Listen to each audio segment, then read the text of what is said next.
This is the Extensionists, Conversations with Great Thinkers in Agriculture. I'm Toban Dyck. And I'm Whetter.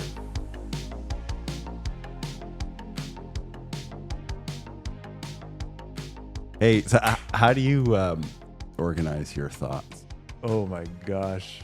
So I have a variety of things, a notebook. Yeah. And I have iPad, and I have an e-ink pad, and I have Word docs all over the place on my desktop. I mean, it's a real thing. And I think, anyway. Do you want to know how I organize my thoughts? I feel like everybody listening to this podcast wants to know how Whetter organizes his thoughts. So I have two whiteboards in my office. Yeah. And I have tons of documents. Are they affixed to the wall? Or? One of them is, and one of them is kind of a little too loose. So when I write on it, it flops around a bit. Okay. So I want to nail it to the wall too. But one 4 by 6 foot whiteboard wasn't enough. So I had to scrounge around the office and get another one. But it's a good way for me to see what I need to do and what I need to work on. Mm-hmm. And one of the things that we're talking about at the Canola Council is sort of is innovation, which is a word that. So whenever I say innovation, okay, no, let's be specific. What are we talking about here? And so that's exactly what I need to do. So I'm kind of writing down some of the innovations that I need to be thinking about for canola growers and the canola industry in general. Mm-hmm. And I've got it on a whiteboard now, which I think it relaxes my brain, knowing that with everything swirling around in my brain, at least I've got my whiteboard. Oh no, I'm fully there. I mean, it's just like lists in the morning. It's so bizarre how that, like, even just writing down all the things that I have to do, and the list is like intimidatingly long, right? Yeah. But even the act of writing it down, you just feel like, not that you've done it, but it's just like, I don't have to carry the burden of remembering it now, right? So, and I remember years ago when I started a online newspaper here in Winnipeg, when I lived in Winnipeg, to map it out. I was living in Toronto at the time. I had a whole wall of our apartment, and I got those sticky notes that are like the size of a piece of like an 8.5 by 11. So they're these big tiles essentially that stuck to the wall, and I would write ideas on them, and I would put them on the wall. So the whole wall was full of these multicolored Post-it notes, and then I could move them around. And I really like the visual. So you step back and you just kind of look at, you map out what this, what the directory of this online news site's going to be, right? Or So I think whiteboards. I've actually thought for our podcast studio here of getting 2 whiteboards, one on either side of this window that you can't see. But I think that would be really interesting. So you found that. Okay, yeah. We're going to talk to our guest Cees Leeuwis about process. Yeah, and it just kind of made me. I don't know what he's going to say, but it just, in my mind, one of the key parts of my process now has become this dang whiteboard, which sounds so retro. And the markers stink, which is a bit of a problem. It means they're probably effective. That's right. Anyway, let's talk to Cees. Wait, actually, the only thing I would have added on that is, sometimes process. People, and I don't think it's your case, but in your scenario, but some people who kind of come to processes later, and I went through this, where I just got too in love with processes as like a concept that I never moved past it. So you just kind of always like the process, and never like, what is this process actually for? And you actually kind of got to be able to move through a process where you don't think about process anymore. You're actually thinking about results. So, or whatever, but you just get too excited about process. So everything is just process and stays in that area where you're just always analyzing process. But before we start today's interview, we want to thank our episode sponsor, Manitoba Pulse and Soybean Growers.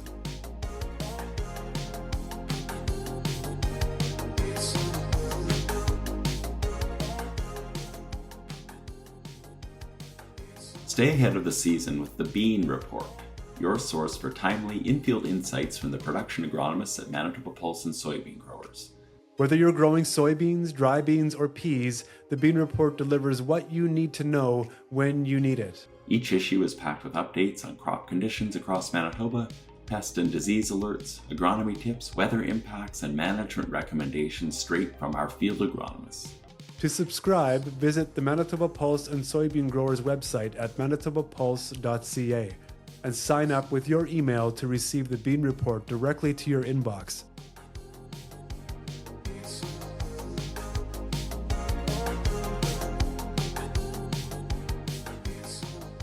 All right, welcome. We have our guest today is Cees Leeuwis.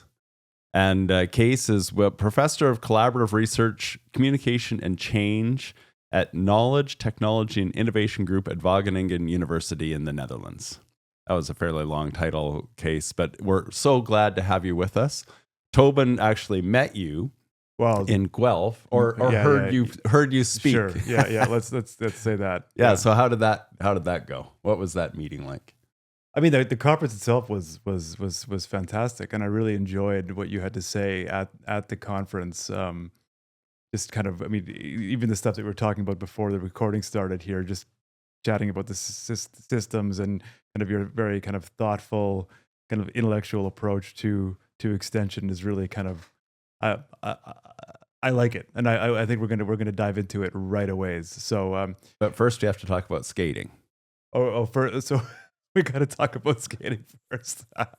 Scaling. Yeah, skating. Yeah. Skating, like, well, I mean, everyone knows, having just watched the Olympics, how good the Netherlands people are at skating. Skating, okay. Skating. I thought you were talking about scaling, which is, like extension started off with adoption and diffusion of innovations, and now everybody's talking about scaling. But skating, yes. Skating is a great sport, yes. And Canada is quite good at it too. We are, for sure. Yeah, we often medal in it, yeah. I live on one of the rivers in Winnipeg called the Assiniboine River. And right now, today, there's a skating trail, 6.8 kilometers of skating. And then you go down the Assiniboine and then down the Red River. So there's two main rivers in Winnipeg, and there's a big long skating trail, which is quite enjoyable. Have you done it, Toban? I have. So isn't it one of the longest in Canada? Or is like it's got to be now. It has a title. Yeah. Like when they have the full length groomed, it carries a bit of weight to it. But I don't want to spoil your, 6-7 kilometers thing. But in the Netherlands we have this race. It's a 200-kilometer race, ice skating race, but unfortunately it's only happening once every 20 years or so because climate change is kind of spoiling it. But we have all this province in the Netherlands which is full of canals and lakes, and when there's a serious frost, you can skate on it, and we have these big races where thousands of people and participate. That sounds amazing. Yeah. Wait, is it go for 200 kilometers? Yeah. 200 kilometers across 11 cities. It's called the 11 City Ice Skating Tour. And the guy who won the race in 85 and 86, he moved to British Columbia. He's a Dutch farmer who moved to British Columbia and now has his own dairy farm over there, including an ice skating ring, I think, a natural one. But I'm jealous that you're able to skate right now, because here we have had a bit of frost, but no serious ice on the lakes or the canals. Well, it is coming here too. Maybe not so much Winnipeg, but Ottawa, our capital city. Mm-hmm. They often skate on the Rideau Canal. But 2 years ago, they couldn't skate at all because it didn't freeze enough. Mm-hmm. And I think they may be skating a bit this year. But yeah, there's the season for skating in Ottawa on the canal is greatly diminished, sometimes right down to zero. Yeah. Yeah. No, it's a lot of fun. Do you skate, Jay? I have, yeah. I didn't. I skated 2 or 3 times on the river so far this year. Oh yeah. Yeah. So if you do the complete circuit, it's 13 kilometers, 13 point whatever. Wow. Yeah. No, it is nice. Fun. Not 200 though. No, it's. I did it twice, three times, but I didn't finish the first time I tried. And do you stop at each town and stay overnight and have a drink, or do you do the whole 200K in one day? No, you have to do it in one day. You have to. That's amazing. You have to, Like an ultra marathon for skaters. Yeah, it is. Yeah. So I they do it in 6.5 hours. Is that what they do? 6.5 hours. Well, that's the race, the professionals. Okay. Oh, geez. All right. Yikes. Yeah. That's wild. My wife and I did a. I mean, they call it a triathlon it's called the Beat the Cold Triathlon in Winnipeg. Very short distances. It's a 5-kilometer run, 5-kilometer bike, and a 5-kilometer skate, all along the Assiniboine and Red River, in the heart of a, routinely frigid winter. So it's super cold, and it was like the day that we did it. It was a few weeks ago. The winds were just. I was like, the winds were crazy, even for just pedestrians in the city. People were talking about the winds. And then when we skated down the Red, so the one, it was there and back, it wasn't the loop. We skated to the end point, and it was against wind, and you could just barely move. But then on the way back, because the wind was on our backs and it was so strong, it was scary fast. Like I didn't even have to move, and I was just flying down the river. Yeah. Great. It sounds great. It makes me sad that it has taken such a long time. Yeah. Because this ice skating tour is now 28 years. The last one, 28 years ago, I think. Is that right? Eh? Which is a record. So it's been held like about 25 times since the 1900s or something. So on average, every 4, 6, 7 years. But in the past 25 years or 8 years, we haven't been able to organize the tour. So not to get hung up on this, but every year, is there a committee? Is there a group that's just kind of waiting that like they're ready to put it together? No, they're fully prepared. You know, they're standby every winter, and they have all these what do you call it, plans and safety plans, and it becomes every year it becomes bigger because of stricter rules and legislation and all that stuff. So they're prepared. Those people that are supposed to watch the quality of the ice, they're being trained every year. They have meetings every year. Because they have to be able to organize. If it starts freezing, they have to be able to put the whole thing in motion in a week's time. Right? Yeah. So wow. What is it called? What's the race called? It's 11 City Ice Skating Tour. 11 City Ice Skating Tour. Okay. I bet there's some great videos on YouTube. Oh yeah. I'm going to look it up. Yeah. And while you're looking that up, you're going to jump to the next topic. Do it. So Cees, you wrote a manual on agriculture extension, or you updated it. Yeah. Let's be clear. But exactly. So it was first written in the 1970s. Yes. Is it a publication of Wageningen University or the Dutch government? Yeah, well, it's now published by Blackwell. The first editions were written in Dutch, then by Professor Anne van der Ban. He was the one who sort of established the field of extension studies in the Netherlands, which was in 1964. Okay. And he wrote originally a Dutch book, and then later had an English version with Blackwell Science. Blackwell. But it was an all Wageningen book, yes. And Anne van der Ban. I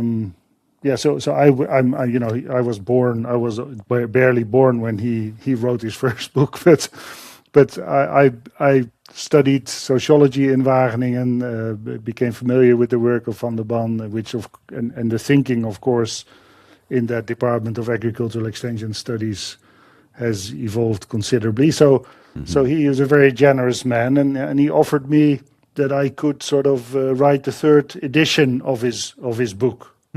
He did himself. He did 2 editions, and but this is quite a while ago, right? The book I rewrote the book in the newest version was published in 2004, and then an electronic version was published in 2013. Okay. Well, so it's already quite a while ago. What we want to get into is how extension has changed Even from 74 to 2004, and then even obviously now from 2004 to present. So in your experience in writing this book, what would you say are the significant changes in the way we approach agriculture extension?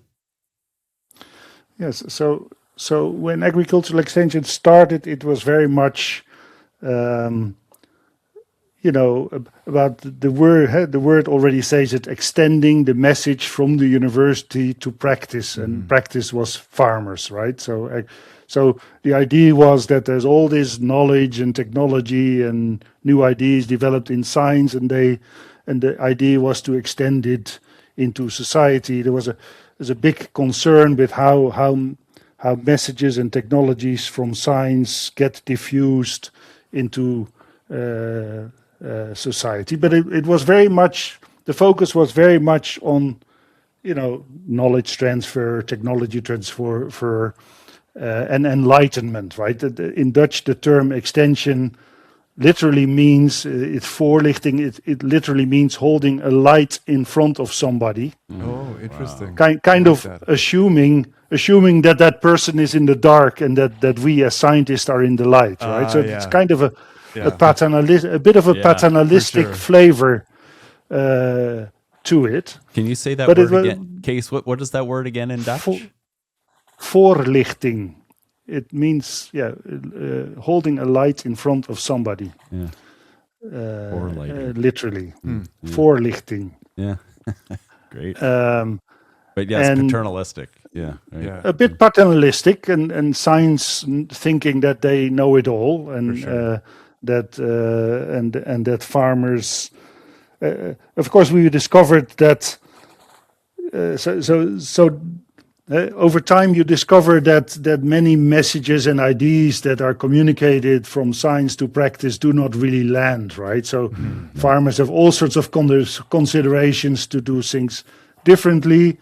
In a lot of African countries where I work, you have Western scientists coming with Western ideas and Western values, all about, maximizing production and maximizing profit, and trying to sell their ideas through extension in African countries, and these messages did not fit at all sort of the context in which they were supposed to be used. So farmers had different logics, different values, different experiences, totally different situations. So increasingly the thinking and extension, the first period was sort of how do we get messages across, how do we communicate effectively with farmers so that they do what scientists think is good to do.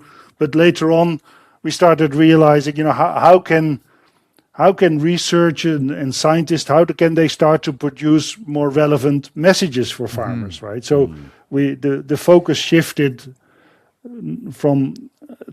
towards communicating the other way around. So how can we use experiences and ideas and values of farmers to inform researchers about how they can improve the relevance of their research, right? So we came to look more as not a one-way street from research to extension to farmers, but a two-way street, also from farmers back to research, and increasingly so. We came to look at that as a system, right? So you have a system of researchers, extensionists, farmers, and later on also, policy, the private sector, the value chain parties, and how can you organize communication within that system to make the system more resilient, or to make it improve, or to improve the outcomes of that system. So that was kind of, over time, extension developed into how to manage this innovation system, or this system where farmers, researchers, policy, etc., interact to improve the system. So that was sort of the second wing, but now we're I think we have even gone a bit further, because we realized that we in the Netherlands, we have a very strong system, or we had, I must say, a very strong system with very strong interaction between farmers, policy, research, etc.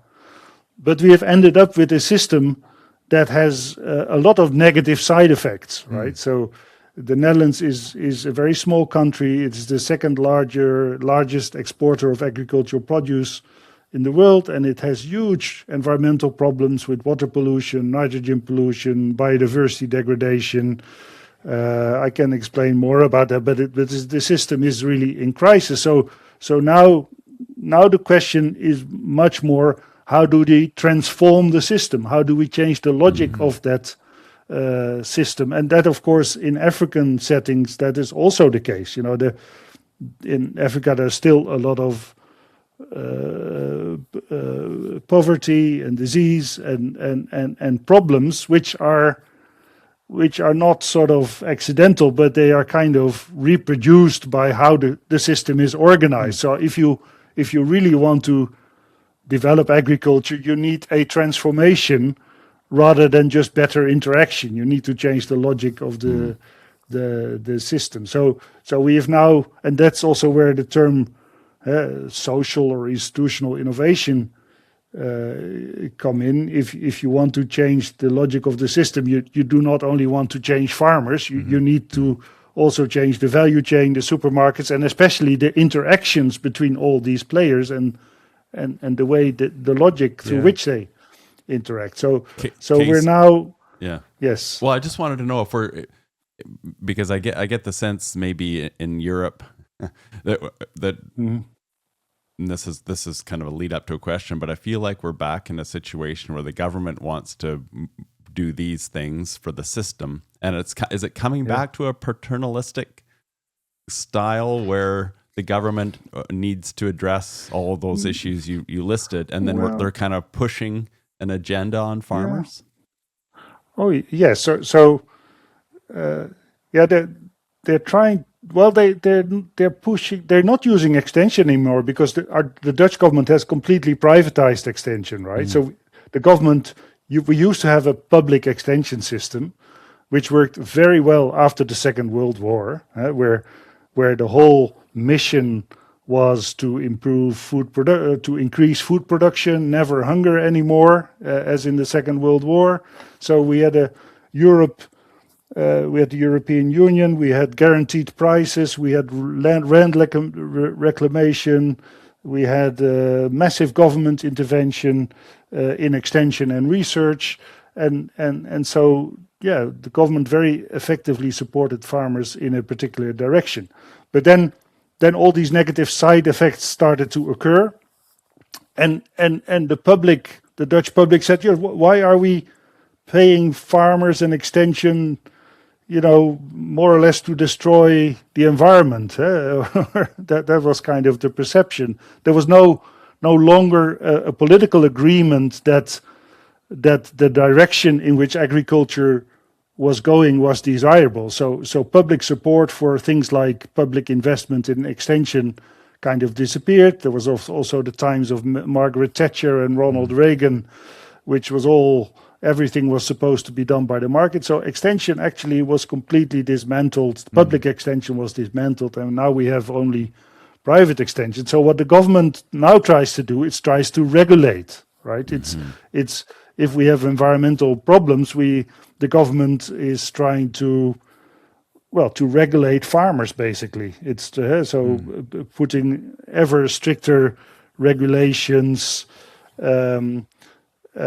by which actually the government makes farmers responsible for problems that are not only caused by farmers, because the farmers are in this system. Sure, we're in an open market where supermarkets or food processors, they just buy the cheapest stuff. So they don't take any responsibility for all these problems. So the government, is looking at individual farmers, ever stricter regulations. Many farmers fleeing to Canada because they become really sick and tired of how the government is treating them.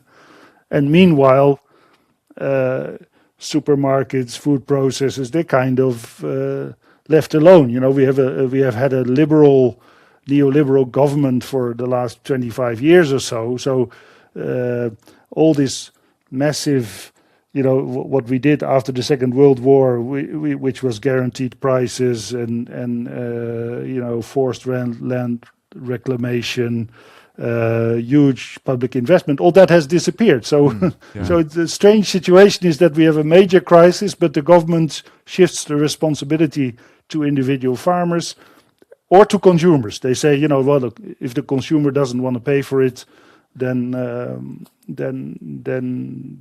we're sorry. But So there's not a clear policy directed at changing the logic of the system, and farmers are suffering from that.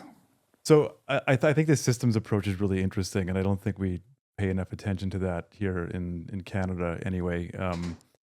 It's something that I think on surface value you can kind of disagree to, or agree that this is a problem, a systemic problem, but to actually kind of get into it and actually foster change or foment change within a system. I would love to hear if you've had any kind of successes in that, like in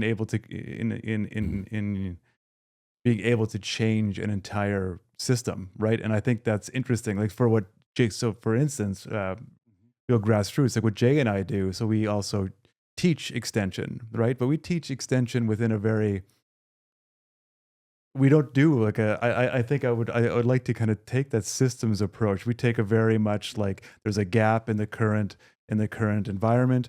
We're going to fill that gap. We're going to teach researchers and people who work for farm organizations how to better communicate with farmers. But I mean that doesn't address systemic change, and I think I think we should be more mindful of that. Actually, to be honest, I think so. I would like to hear some examples from you of from being able to kind of change that whole system where the values of the farmer actually kind of properly feed into a loop that will benefit them and everybody else. Yeah. So in any case, I'm not sure that I can point to major successes, but okay. but what you see is that so instead of having this improving the interaction between research and farmers, the new role of this new extensionist, or we call him an innovation intermediary, is to bring the people in the system together, right? To have we call it innovation platforms, or where you bring different stakeholders together, where you're trying to develop a vision about, or to diagnose the problems that exist in the system, and to work towards a future vision of, okay, if we don't want to go in the direction that we're currently heading, what is the direction that we're heading? So it requires a lot of interaction, learning among interdependent actors in the system. So to organize that reflection, and there's been a lot of methodology development in that, also with positive results. We see that.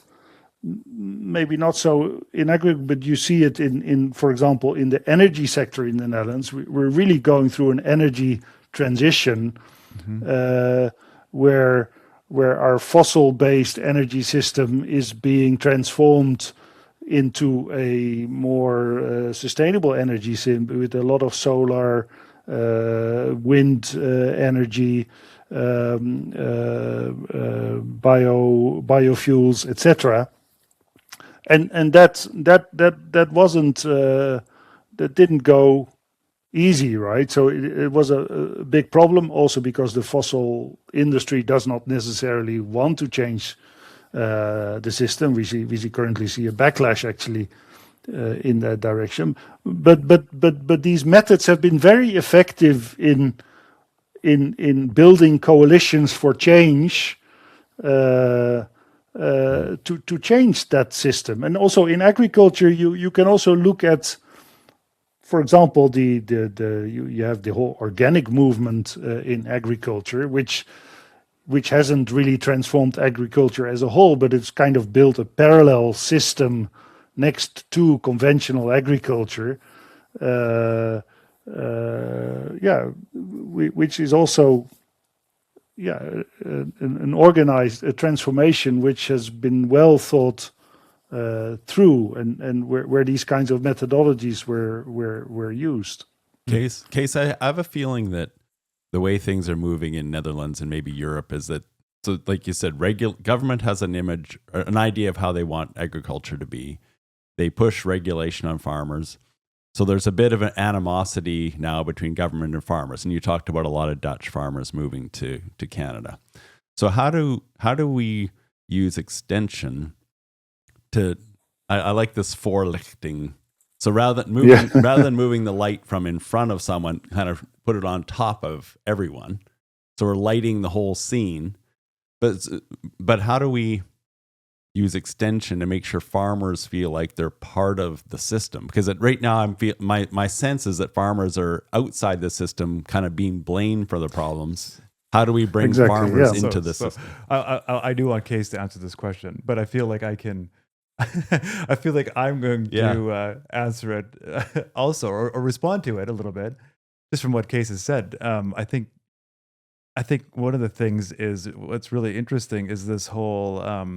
These interdependent actors, I think is what you said, Cees, bringing them all together. So if you think of what we do, say in an extension training scenario where we bring researchers and even public sector researchers like AAFC researchers together, farm groups, extensionists, all these people.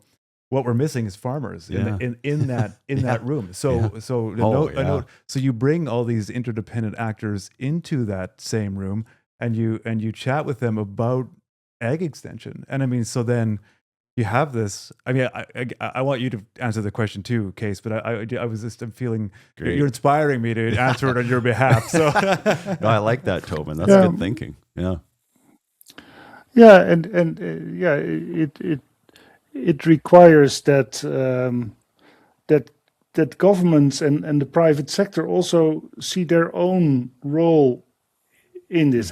So I mean, farmers are producing, at least Dutch farmers, they're sort of, they're producing in a world market setting. We have a very export-oriented economy,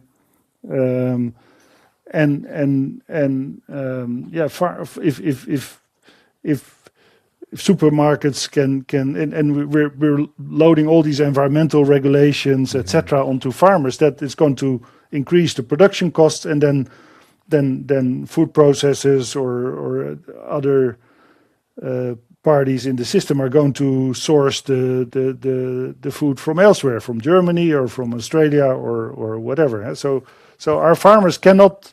There's a feeling among farmers that there's not a level playing field, and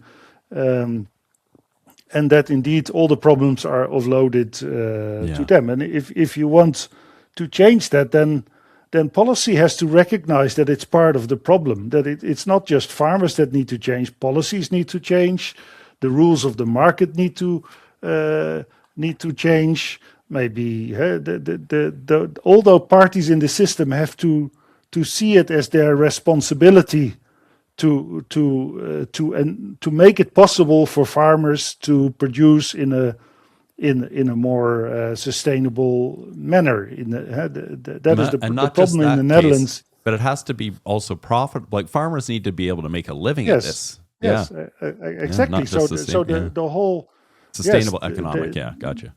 Yeah, that also means that pricing systems perhaps need to change, right? And that farmers maybe start to produce not just agricultural food, but also that they produce biodiversity and that they get paid for that, or that they produce clean water and get paid for it. So you need to really rethink what it is that we want agriculture to produce in the Netherlands. And maybe it's difficult in the Canadian context. You have such a huge country, to imagine the problems. We are a very tiny country. We have 18 million people, but we have 100 million chicken, 11 million pigs, 4 million cattle, and 1.5 million goat and sheep. So and we use twice the land that we have in the Netherlands to import animal feeds from Brazil and Thailand, etc. So we have huge problems with animal manure, for example, which are polluting water. They're producing. There's lots of nitrogen emissions which are damaging our nature reserves, and there's lots of competition for land. So our farming system is indeed in crisis. If you and probably those problems. I'm sure you have also problems with pollution, etc. But they're not as serious as they are in the Netherlands, I guess. And in fact, and that's partly because of our own legislation. The Netherlands, we can no longer build houses in the Netherlands because according to European and national law, we first need to reduce our nitrogen emissions. So our airports can no longer increase production. You need to buy, you first need to show that you reduce nitrogen emissions, and then we can build houses or airports or whatever. So Europe, the EU or European Commission, they tell the Netherlands that you can't build until you get your nitrogen under control. No, it's more or less. So Europe tells us we need to protect nature. Yeah. And we have designated areas in the Netherlands to be nature reserves, and we have committed ourselves to protecting them. So Europe is telling us the way we protect them, we can decide for ourselves. But what the Dutch government did, they in the Dutch laws, they have made nitrogen a kind of an important indicator, right? So the government has operationalized these European legislation by saying we are going to reduce our nitrogen levels, which are actually damaging nature, which are the main damaging factor for nature, not the only one. So we're going to reduce them by so much %. And we're not doing it. The government, it's not happening. So then the legal system, the judges have time and time again, people have protested. If an industry or an airport or a farmer or a municipality wants to build houses, then they need a nature permit. And our legal system just says, well, you have not yet reduced your nitrogen emissions, so you can only do this when you can guarantee that nitrogen is going down, and that is a big issue in the Netherlands. So, do you think, Cees, that the system needs to change before we can get farmers to buy in? Or is the system right? Like, are these rules right in your mind? And then the extension job is to bring the whole system in line. Well, for me, the extension. So I don't think we can focusing on individual farmers is one thing, but I really think we need to rethink our system. I don't think the system is right. The outcomes of the current system are not productive. We're also losing hundreds of thousands of farmers. We had 300,000 farmers after the Second World War. We have about 30 or 40,000 left, right? So we have had continuous scale enlargement. So the current system is also not good for farmers because they're competing against each other. Outcompeting each other. There's less and less farmers. Young farmers can no longer take over, especially not given all the environmental issues that are happening at the same time. So I think there's something wrong with our our system, and probably also with that legislation, which only focuses on nitrogen, right? And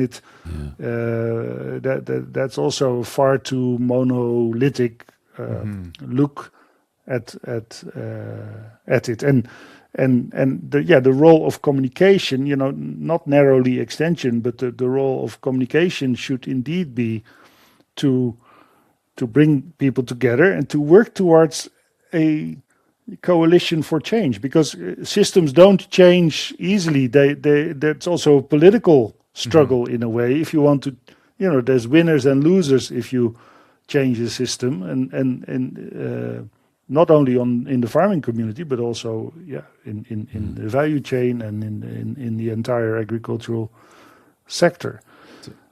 So the role is to create that coalition and to strengthen that coalition, and that's also where research can play a role. So the title of my chair, as you mentioned it's collaborative research, communication and change. So instead of focusing on extension, where I started my career, I'm now focusing on what role can research play in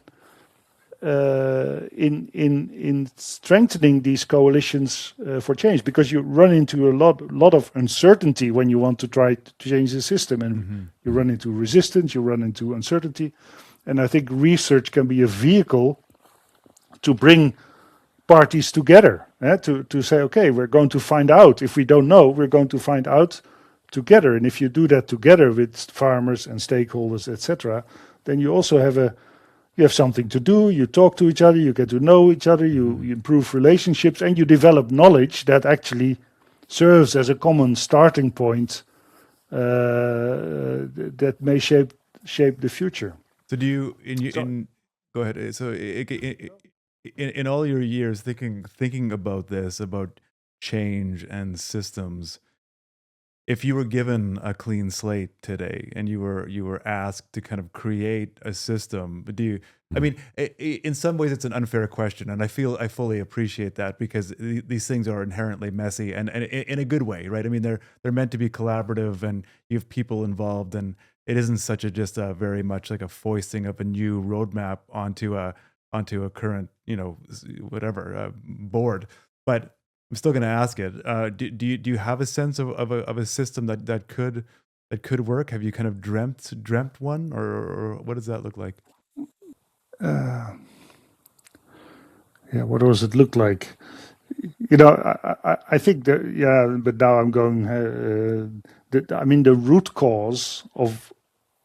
So I don't have an ideal society, but I do see that the root cause of many of these problems are in our financial systems and our shareholders. So like we had a very big company here, Unilever, which is a big major international global food company, and it was headed by it had a CEO who really wanted sustainability and the environment, to play a role, to be a responsible company, and say, this company is going to produce food and products that are responsibly produced. So that was that gave a big impetus. But then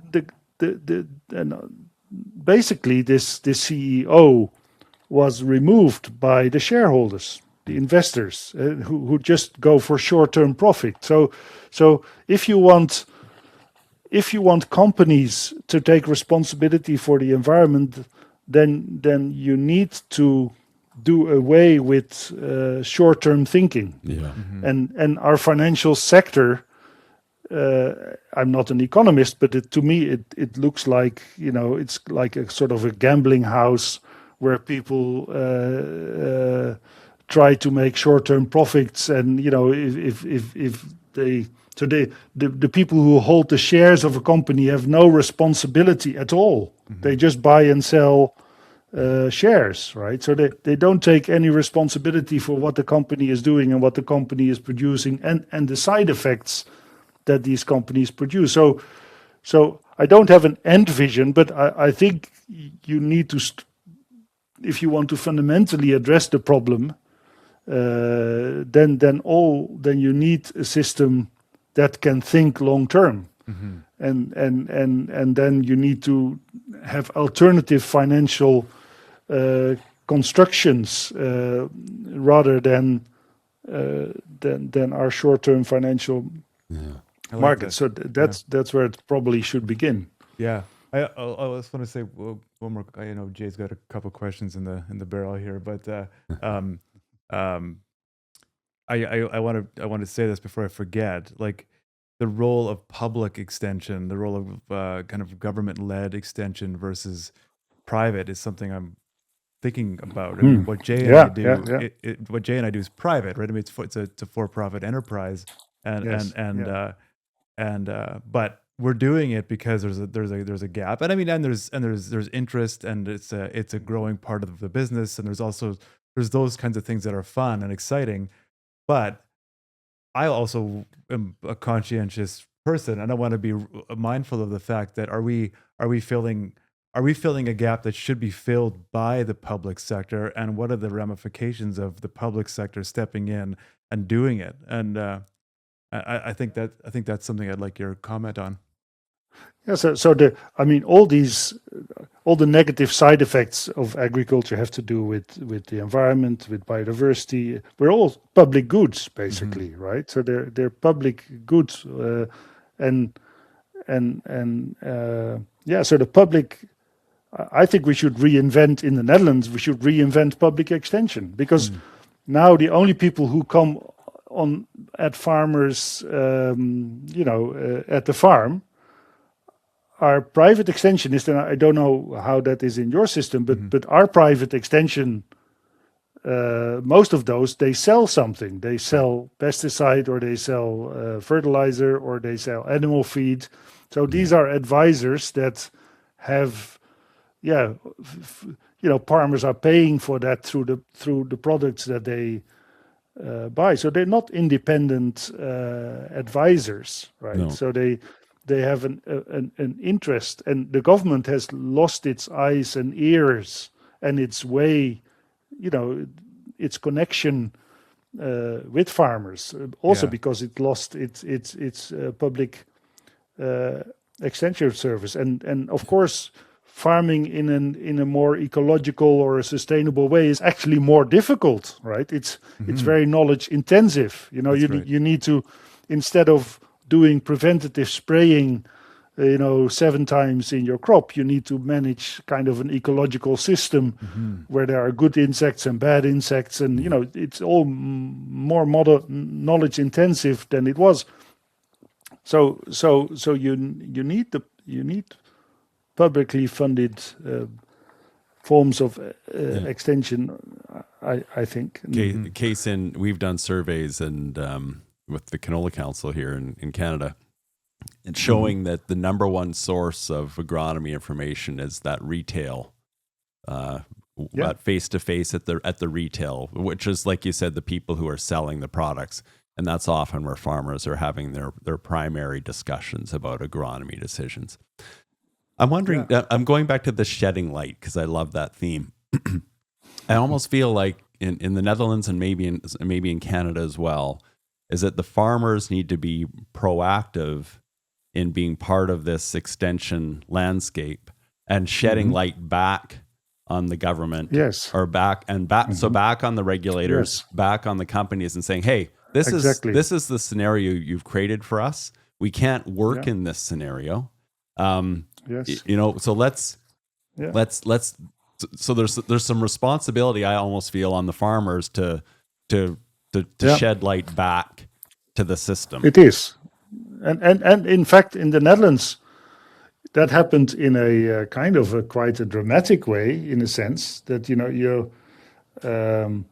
because we had. There was like 5 or 6 years ago, a newly established political party emerged, which is called the Farmer Citizen Movement, but it's really a farmers-led political party who came in parliament with 1 seat in our national parliament. They initially had one seat, and then all this nitrogen bomb kind of exploded in the Netherlands. The legal system actually blocked. There was a court case, and that caused this whole nitrogen crisis. And farmers have protested and established this political party, and they actually became, in our provincial elections, so the regional elections, they at some point became the biggest party of the Netherlands. They had massive votes from rural people who felt not heard by our national government, and they even were for a while in our national government and run the Ministry of Agriculture, but also run into big trouble. So they're now again diminished. But this was a particular. So farmers did raise their voice, if you want, and they put the light back onto government. Hey, government, you're doing stuff that we cannot live with. Yeah. But unfortunately, I think this is also, but this is my own opinion, this is also the farmers' movement that want to continue to do business as usual, right? So they are not the. There's also a lot of polarization among and within the farming community, right? There's a group of farmers who want to maintain industrial farming in the Netherlands, right? And who are claiming, we need to feed the world. We need to. We are good at producing animals. We have all this animal business, and we're exporting everything of it. And the manure, basically the manure problem is left onto the Netherlands. And these are a group of farmers that wants to continue that model of farming. There are also other farmers. There's lots of local initiatives where farmers say, we realize that something needs to change, right? And we really want a different system with different incentives, with different payment mechanisms, so that we can farm less intensively, right? So have more farmers farming less intensively. So there is also, the farmers are also not speaking with one voice in the Netherlands. Well, we have that. We do have that issue here in Canada too, as I'm sure you're aware. Lots of voices. Yeah. There's fragmentation across the, especially now in today's political landscape. But I mean, even at the best of times, it's a littered landscape of ag groups. All some of them national, some of them provincial, all claiming to represent farmers and knocking on our MPs' doors, claiming to bring the voice of Canada's farmers to them. And so that's a real issue, and it becomes almost kind of an attrition effect where it's like, what's even the point? You're trying to get your point out, and then it gets diffused through multiple layers, and by the time it gets to an MP's door, you have a very kind of very, very, very platitude-like, very pat messaging that really doesn't reflect the current scenario. So, no, Cees, and there's too many. Sorry, I just wanted because I want to know then, building from that and what we've been talking about, what is the next step then to bring the farmers that recognize we need to change, the policymakers who need to understand how farmers work in this system, and then the private sector who delivers food or fuel ultimately to the consumers. What is our first step in working towards this system? Well, we need, the first step is to invest time to sit with each other and to develop a vision for a different system, right? To make a diagnosis together of what is wrong with this system, what are the root causes of it, where do we want to be, where do we want to go, to invest in real dialogue and interaction, right? So that is not happening. We have all these communities, there's kind of a polarized world where different groups of farmers don't talk to each other, where the government has no mechanism anymore to talk to farmers. And so there's a huge vacuum in terms of a capacity to bring people together and to develop this vision and to invest time in dialogue and joint research, etc., to build this new vision. And that's the new extensionist. So I think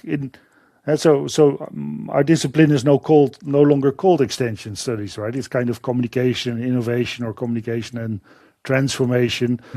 And that also reflects that there's a vacuum in terms of the people who can actually do that, have the mandate and the legitimacy and also the skill and the capacity to bring these people together and to build this joint vision and to negotiate.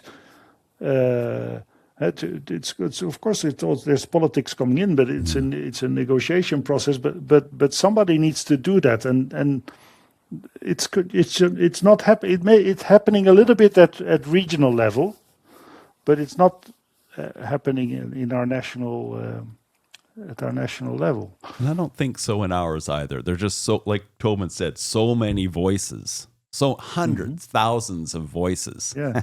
And it's hard to bring a unit of 10 or 20, or I don't know how many people need to be in that room. If you're envisioning a room with people sitting around, I don't know how many people are in that room, but But it's a skill, it's a, of course, if you say, we're going to set people around the table, that's not going to, people are going to fight, right? So that's not automatically going to go well. You really need skilled facilitators who are, who know how to manage different stakeholders, different groups, who know how to work towards joint vision. It's a kind of skill that we're missing. They do exist. There are people who are able to do that and who have methods and tools to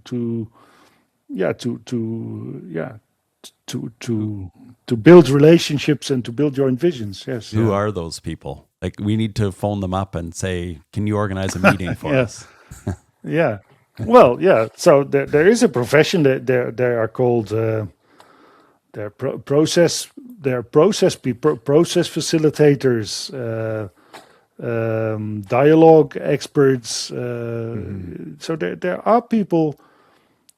It's all about processes. Huh?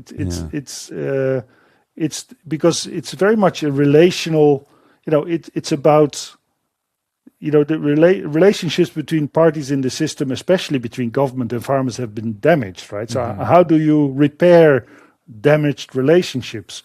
How do you develop trust again? And how do you make people interested in each other's perspectives? That is kind of missing, but there exist methods to actually to do that, and there are skilled people who are trained, and that's also.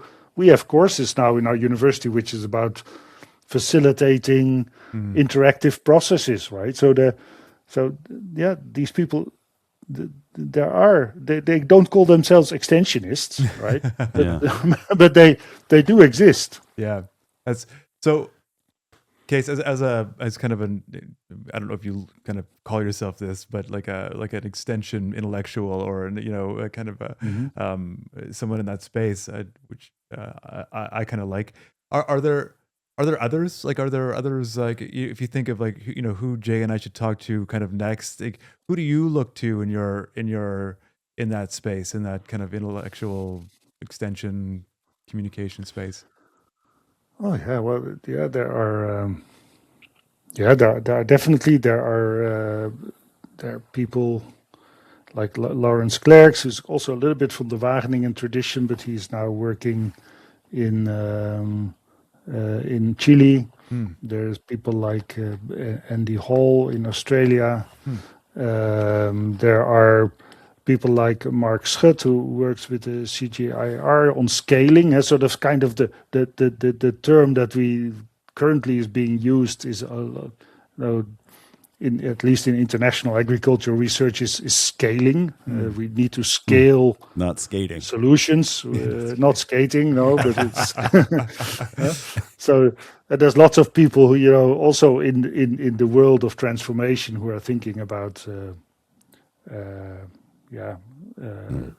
scaling solutions, which again is a little bit less. It's not so systemic, right? So what we're trying to do is then to try and influence the thinking about scaling to make it more systemic, because you cannot scale one thing, right? It's kind of the wrong thinking again, that there's one solution to this complex problem. But anyway, the people like Mark Schut, who works with the CGIAR, and there's people from general innovation studies or transition studies, Derek Loorbach in the Netherlands, there's a lot of people who I think could be of interest. Yeah, that's we'll, great. We'll talk to all those people. Those are great. And if you wouldn't, Cees, if you wouldn't mind, Cees, sorry to sort of put this on you, but if you could send Ashley an email with those names, some of those names, I'll do that. That would be really helpful. I think Jay's got a question. Well, I just wanted to know what your when you're asked to be on this podcast, whether you had something that you wanted to get across to us, Cees. Was there a single message that you underlined on your notes? Well, no. I think I've been able to give that message. That we need to have a different that extension needs to broaden also as a field of study and as a practice. I think we can be much more useful if we're less focused on just the research farmer or the extensionist farmer relationships, but to think about the system as a whole. I think that is an important message. I think also another message would be to, that farmers are also looking at themselves as competitors, or there's very little attention in extension studies also for collective action, for example, or to maybe an example to make that a bit more clear. But so I've worked in Ethiopia, where where there's a lot of damage from potato diseases, right? So potato yields, there's late blight, there's what's the other disease?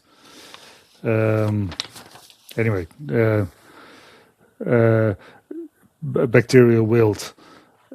And of course in Europe, we have all these farmers more or less spray preventatively to keep these diseases under control, right? So the farmers can solve that problem individually because they have access to technology, because they can afford to spray, etc. In Ethiopia, farmers they're not able to pay for spraying. They can maybe spray once in a season, right? And so if they really want to prevent diseases from striking in their community, they really need to work together. They need to take sanitary measures. They work together on each other's land. They need to clean their boots. They need to remove diseased plants and burn them. They need to, and so it's kind of a community level. I mean, the disease is just going by wind and by water. So if you want to prevent the disease from spreading, you need to take action at the community level. You cannot solve that on your individual farm. You need to work together with your neighbors, etc. And I think that is also, if you want to fight a disease, but it's also if you want to negotiate with supermarkets, or you want to negotiate with government, or you want, I think we need to think more about how to organize as a collective to address the problems, and especially if we want to farm in more ecologically sustainable ways, then these things become even more important. That farmers need to work together with their neighboring farms and form kind of collectives in a way, because individually they are in a very weak position. Mm-hmm. Yep. Toban, do you have a last thought? I have many, too many for this for our time amount. But I mean, a few things. Cees, just rough shot. We are out of time, but certainly interested in the process of rewriting. What it takes to rewrite a book. I don't know if you know this, but University of Guelph used to have an extension handbook, a thick kind of, and I've often in the back of my head, just because of Jay's and my activity within that extension space in Canada, I've thought about what would it take to kind of rewrite that book, like rewrite like a 2026 version or 2027 version of an extension handbook in Canada. So that's one. That's kind of one of the things. The other thing is actually on a very practical level. Would you be so Jay and I have some kind of materials that we've produced in terms of extension training for people in Canada, and we deliver that training. Would you be interested in looking at it and seeing what we do? Yeah, sure. But I think Guelph is one of the places where they still have a lively community of scholars also in extension, isn't it? I mean, those are the people who organized the conference that you were attending, who are actually trying to sort of rebuild or reinvigorate the field of extension study. So I can very well see there are people there in Guelph who might redo that. The handbook, right? So you should got them on your show as well, I think, because they have a story to tell. That's a really good, really good suggestion. And looking at some of your, of course, I would be interested to have a look at, educational materials, or that was what you're hinting at, right? Yeah. Yeah. Go ahead. No, we have to wrap, but I just have one more very quick question. How do you say the name of the painter who painted Starry Night? Vincent Van Gogh. Van Gogh. Van Is that Gogh. the one who you're? That's the one I'm thinking of. Yeah. I just wanted to know how to say it properly. Not Van Gogh. Van Gogh, no, Van Gogh. Yeah, no. Okay, cool. And the name of the guy in Guelph, so there's Ataharul Chowdhury. He's the main man organizing the conference and sort of spearheading that, I think. Yeah, I did meet him. Yeah. Well, thank you so much, Cees, for taking the time to chat with us and give us your insights. And to Toban's point, there's lots more that we could talk about here. I think we're just scratching the surface, but it was great to finally meet you and chat about extension. Thank you so much. Yeah, thanks. It was awesome. You're welcome. It is very nice that you have this community and podcast in Canada. It's you're better organized than we are in the Netherlands. Well, we're trying. Yeah, we're trying. Okay. Bye-bye. Slow and steady. Have a great day, Cees.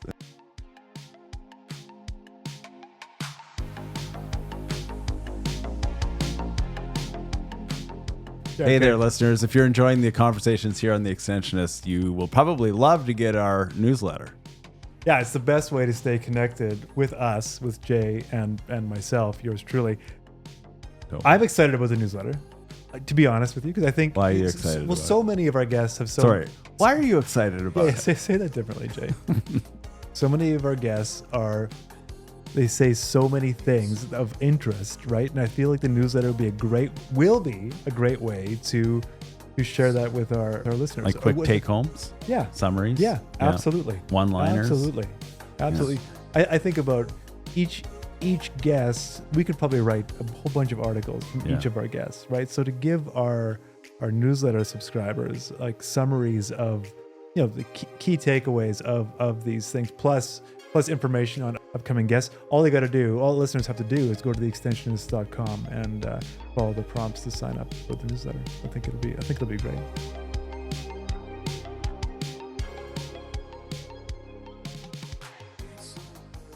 Well, that was a very good conversation, another good one, Toban, but I feel like you had a bunch of notes there. We didn't even get to them.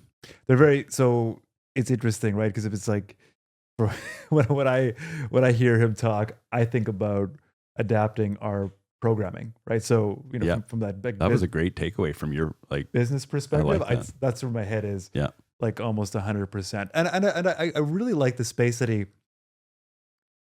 And I don't know, you just never know, right? Is it just me today taking this in, or is it a general thing? But I like that whole, like the extension intellectual, right? Like it's a neat kind of thing, right?